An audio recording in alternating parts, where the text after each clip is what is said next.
Good morning, students. Welcome to online classes, RPS Public School, Japan. Students, today we shall discuss over the English grammar, and that will be very important for you. As you know, the English grammar is very important part and parcel of life in day-to-day life also, and as well as in your study. So first of all, you will know, and I have just discussed in the previous videos about the main clause and subordinate clause, isn't it? So some more practices is going to be done here on board and you will be get familiar that. पिछले videos में students हमने आपको clause के बारे में बताया था कि मेन क्लाउज क्या होता है, सबऑर्डिनेट क्लाउज क्या होता है. अब आपको अगर ग्रामर में और ग्रास्पिंग पावर बढ़ाना है तो मोर प्रैक्टिस इज नीडेड. हम प्रैक्टिस को अगर खूब बढ़ाते हैं उससे हमारा और भी क्लैरिटी आती है, हमारे कॉन्सेप्ट में क्लैरिटी आती है. तो to enhance your clarity, your perceptions, I have just given some examples, exercises for you so that you would get familiar this. How could it be solved? हम कैसे सॉल्व करेंगे? हमारा मेन टास्क क्या है? सबसे पहला टास्क होता है हम क्वेश्चन को ठीक से पढ़ते हैं. ठीक है, तो ठीक से पढ़ के हम समझेंगे कि ये क्या कहना चाह रहा है. ये कहता है pick out the main clause and subordinate clause from the following sentences. यहाँ जितने सारे सेंटेंसेस आपको दिए हुए हैं इसमें आपको मेन क्लाउज को सेलेक्ट करना है और सबऑर्डिनेट क्लाउज को सेलेक्ट करना है. और हम जब उसका सॉल्व करेंगे तो और भी क्लैरिटी आएगी कि मेन क्लाउज कैसे हुआ और सबऑर्डिनेट क्लाउज कैसे हुआ. जैसा मैंने पिछले वीडियो में बताया था, मैं उसको फिर से एक बार थोड़ा सा उसको रिपीट कर देना चाहूंगा कि मेन क्लाउज वो क्लाउज है जिसकी अपनी आइडेंटिटी होती है, उसका अपना वजूद होता है और वो सेंटेंस मेन क्लाउज का वो किसी पर डिपेंड नहीं रहता है, इसलिए उस मेन क्लाउज को हम इंडिपेंडेंट क्लाउज कहते हैं. और सबऑर्डिनेट क्लाउज किसे कहते हैं? जो डिपेंडेंट हो, यानी उसका अस्तित्व उस दूसरे सेंटेंस पर है, उसके बिना उसका कोई वजूद नहीं है, उसकी कोई आइडेंटिटी नहीं है. ठीक है, अब हम यहाँ आइडेंटिटी पहचानेंगे कि कौन सा सेंटेंस किससे मिलता है और किससे उसका मीनिंग निकलता है.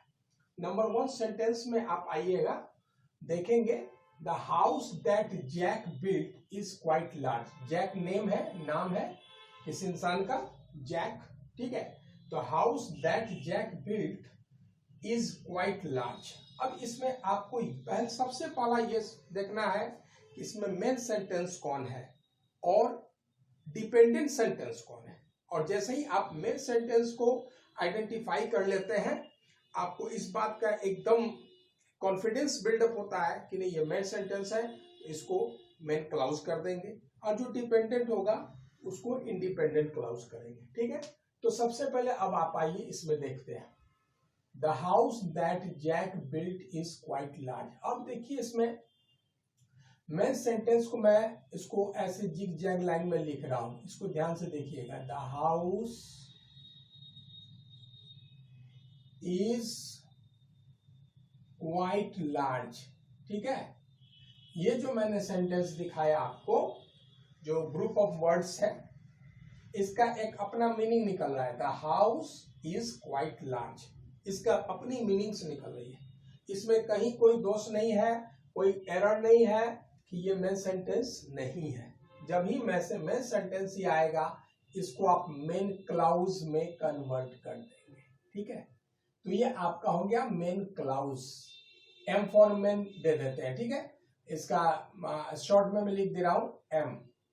एम का मतलब हो गया मेन क्लाउज, ये हो गया आपका सेंटेंस का. अब कहिएगा सबऑर्डिनेट क्लाउज कौन सा हुआ? तो सबऑर्डिनेट क्लाउज हो गया आपको दैट जैक बिल्ट. ये मैंने ऐसे किया अंडरलाइन. ठीक है, ये सबऑर्डिनेट, इसको एस से हम लिख रहे हैं. ठीक है, ये आपका सबऑर्डिनेट क्लाउज हो गया. अब आपका सवाल होगा कि सर आप कैसे आइडेंटिफाई किए हैं कि ये मेन क्लाउज है और ये सबऑर्डिनेट क्लाउज है? आखिर पहचानने का क्या तरीका है? पहचानने का ये तरीका है कि अगर हम इस सेंटेंस को अगर हम हटा देते हैं, ये ग्रुप ऑफ वर्ड्स है, दैट जैक बिल्ट, इसको हम हटा देते हैं, समझ लीजिए इसको हमने डिलीट कर दिया, ठीक है। एस जहां से जहां तक है उसको मैंने डिलीट कर दिया।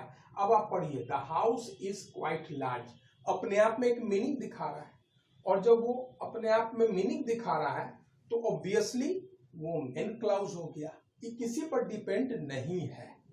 लेकिन ये जो सेंटेंस आ गया ग्रुप ऑफ वर्ड्स जो है दैट जैक बिल्ट, अगर हम ये खाली सेंटेंस लिख देते हैं और बाकी को हम इरेज कर देते हैं, मिटा देते हैं, तो दैट जैक बिल्ट का कोई मीनिंग नहीं होता है। दैट जैक बिल्ट हमने खाली बोल दिया, भाई क्या बनाया, किस तरह बनाया, किसने, कौन सा कंडीशन है, कहीं कोई क्लैरिफिकेशन नहीं हो रहा है, तो ये सबऑर्डिनेट क्लाउज हो गया।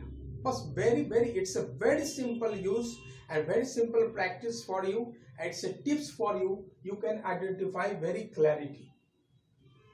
Number 2, Tony ran to the end of the road to catch the ice cream man. यहाँ पर आप देखिए, टॉनी किस इंसान का नाम है, ran to the end of the road to catch the ice cream man. अब यहाँ पर देखिए, यहाँ पर आपको मेन सेंटेंस आपको दिमाग में लगाइए कि कौन सा मेन सेंटेंस होता है, और मैं इसके क्रम में आप भी थोड़ा सा अपने आप को प्रैक्टिस करते रहेंगे, जिससे आपको भी ये समझ में आवे कि हाँ मैं इसको बना पा रहा हूँ, ठीक है। तो यहाँ पर Tony ran to the end of the road to catch the ice cream, तो यहाँ पर किस सेंटेंस के देने से मेन सेंटेंस हो रहा है, किसके हटाने से इस सेंटेंस में कोई फर्क नहीं पड़ रहा है। तो चलिए यहाँ पर हम देखते हैं, Tony ran to the end of the road, ठीक है, to catch the ice cream man. तो Tony ran to the end of the road, यहां पर अगर हम ये बोलते हैं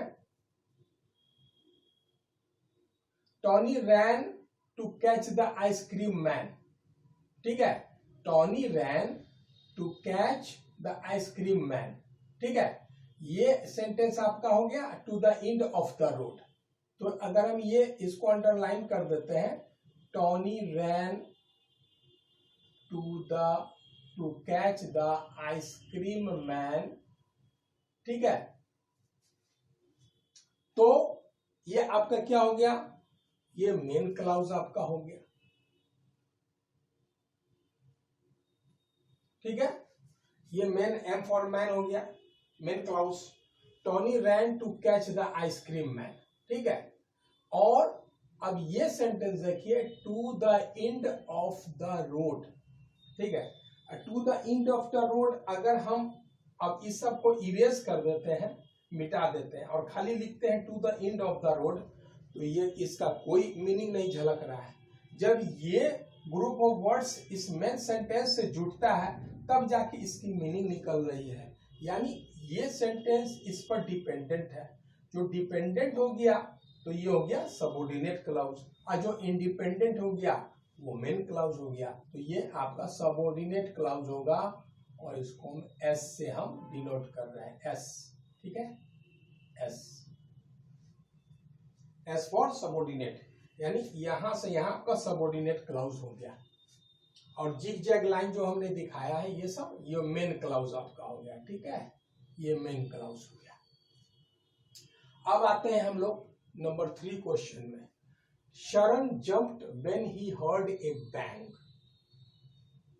अब यहां पर ध्यान दीजिए, शरण jumped, शरण नाम है किसी लड़के का, तो शरण jumped when he heard a bang।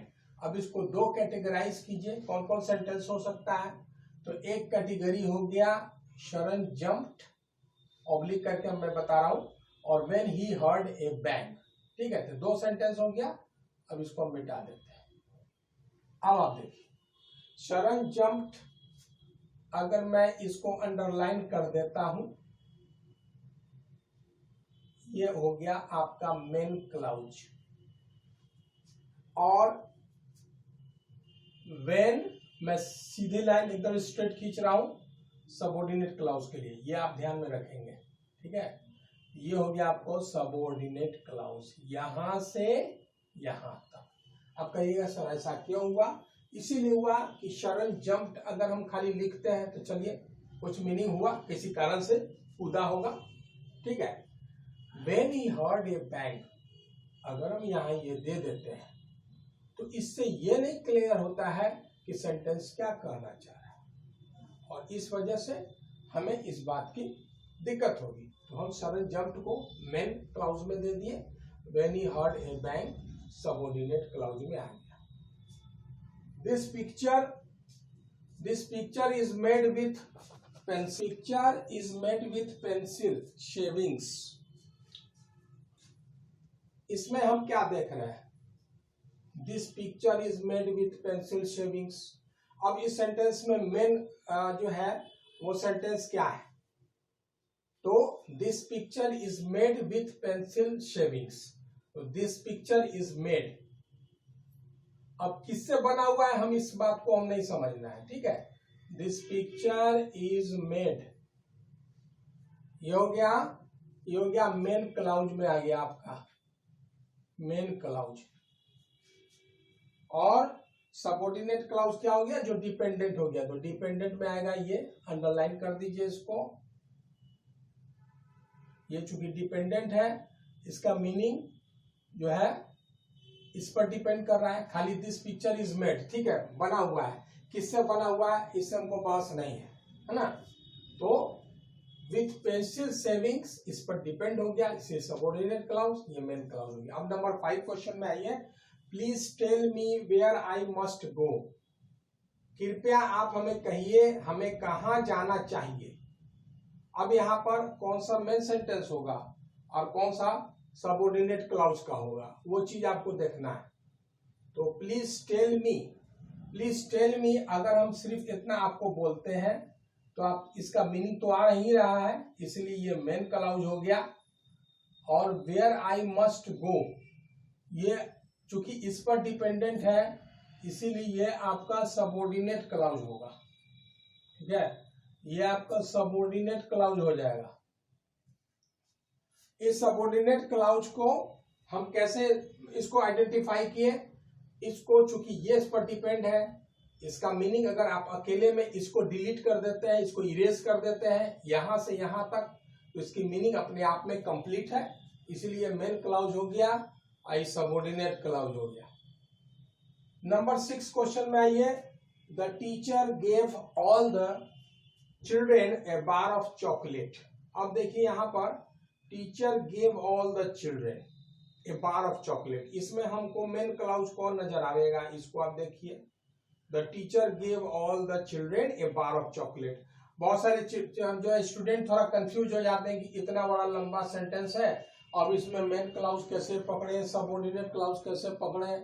और ये चीज के लिए हमने आपको टिप्स बताया कि अकेले में अगर बोल दीजिएगा उस सेंटेंस को तो आपका उसका अपना मीनिंग झलकेगा। कैसे, देखिए, the teacher gave all the children a bar of chocolate, तो the teacher gave all the children, the teacher gave a bar of chocolate, किसको दिया नहीं दिया हमको कोई बहस नहीं, ठीक है।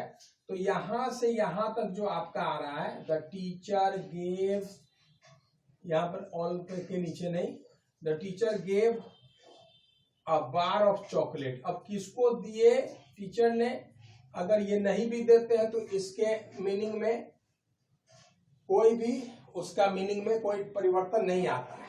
और ऑल द चिल्ड्रेन यहां पर हो गया, ये आपका हो गया सबऑर्डिनेट क्लाउज, क्योंकि ऑल द चिल्ड्रेन को अगर हम अकेले में लिख देते हैं तो इसका मीनिंग आएगा ही नहीं, इसमें कोई मीनिंग आने की जरूरत नहीं है। तो मेन आपका क्लाउज हो गया द टीचर गेव, ठीक है, गेव तक है, the teacher gave a bar of chocolate, all the children जो है वो सबऑर्डिनेट क्लाउज में आ गया। अब नंबर 7 क्वेश्चन में आइए, keep the fruit in the basket, keep the fruit in the basket. अब देखिए keep the fruit in the basket, obviously आपको नजर आ रहा होगा इसमें कि कीप द फ्रूट, अगर ये हम अकेले लिख देते हैं फ्रूट को रख दो, अब फ्रूट को रख देना भी अपने आप में एक कंप्लीट मीनिंग है, तो ये हमारा मेन जो है मेन क्लाउज हो गया ये। तो इसको क्या करेंगे, एम से हम डिनोट कर देंगे। और in the basket, in the basket ये आप नहीं भी देते हैं तो इस सेंटेंस का मीनिंग निकलेगा, तो ये सबऑर्डिनेट क्लाउज हो गया। नंबर 8 क्वेश्चन में आइए। They tried to run away when the guard saw them. तो they tried to run away. अब यहाँ पर आपको एकदम क्लैरिटी के साथ ये सेंटेंस में आ रहा है कि they tried to run away, ये उन लोगों ने कोशिश किया भाग जाना। किस कारण से हम नहीं जानते हैं, लेकिन ये अपने आप में कंप्लीट सेंस बता रहा है। तो यहां से यहां तक ये आपका मेन क्लाउज हो गया, इसको हम एम से डिनोट करके आप सर्किल कर दे रहे हैं, ठीक है। और when the guard saw them, यहां से यहां तक आपका सबऑर्डिनेट क्लाउज हो जाता है, जिसको हम गोल सर्किल कर देते हैं। नंबर 9 क्वेश्चन में है when she was in college she got a scholarship. अब यहाँ पर आप क्या देख रहे हैं, when she was in college she got a scholarship. तो यहाँ पर थोड़ा सा घुमा कर दिया गया सेंटेंस को, इसको आपको समझना है। तो शी गॉट ए स्कॉलरशिप अगर हम अकेले दे देते हैं इसको, तो शी गॉट ए स्कॉलरशिप, ठीक है, कारण जो भी रहा होगा, लेकिन एक कंप्लीट मीनिंग आ रहा है, ठीक है। और अगर हम ये बोलते हैं when she was in college, तो when she was in college जो है वो इनकम्प्लीट होता है, इनकम्प्लीट सेंस बता रहा है, लेकिन ये तो कंप्लीट सेंस बता रहा है, इसलिए इसकी कंप्लीट मीनिंग हो रही है, इसलिए ये मेन क्लाउज हो गया। और सबऑर्डिनेट हो गया when she was in college, ये आपका सबऑर्डिनेट क्लाउज हो गया। मैंने गोल सर्किल से घेर दिया इसको, ठीक है। अब नंबर 10 क्वेश्चंस में आ जाइए। She admires him because he is brilliant. अब इसमें आपको मेन क्लाउज और सबऑर्डिनेट क्लाउज को आइडेंटिफाई करना है। कैसे करेंगे? शी एडमायर्स हिम, बहुत क्लियरिटी के साथ है ये, इसमें कोई दिक्कत नहीं है। यहां से यहां तक शी एडमायर्स हिम, बस इतना भी दे दिए तो एक कंप्लीट सेंस आ गया इसका। और ये आपका मेन क्लाउज हो जाएगा बिकॉज ही इज ब्रिलियंट। ये चूंकि इस पर डिपेंड कर रहा है, इसलिए सबऑर्डिनेट क्लाउज हो गया, इसको हम अंडरलाइन ऐसे कर देते हैं। और ये आपका हो गया सबऑर्डिनेट क्लाउज। अगला क्वेश्चन आता है the boy who has red hair is always happy. अब इसमें आपको मेन क्लाउज देखना है और सबऑर्डिनेट क्लाउज आइडेंटिफाई करना है। तो the boy who has red hair is always happy. तो यहां से कंप्लीट सेंस किसी वर्ड से मिलने से बन रहा है, इसको देखिए। द बॉय, यहां से यहां तक the boy is always happy. देखिए the boy is always happy और the boy who has red hair is always happy. इसमें आप क्या पा रहे हैं कि the boy is always happy अगर हम अकेले बोलते हैं तो इसका कंप्लीट मीनिंग आपको इस सेंटेंस में आ रहा है। लेकिन अगर खाली बोल दें हु हैज रेड हेयर तो इसका कोई कंप्लीट मीनिंग नहीं आ रहा है। और इस कंप्लीट मीनिंग के कमी में हम उस चीज को देखते हैं। तो इसमें क्या दिखा रहा है? The boy who has red hair is always happy.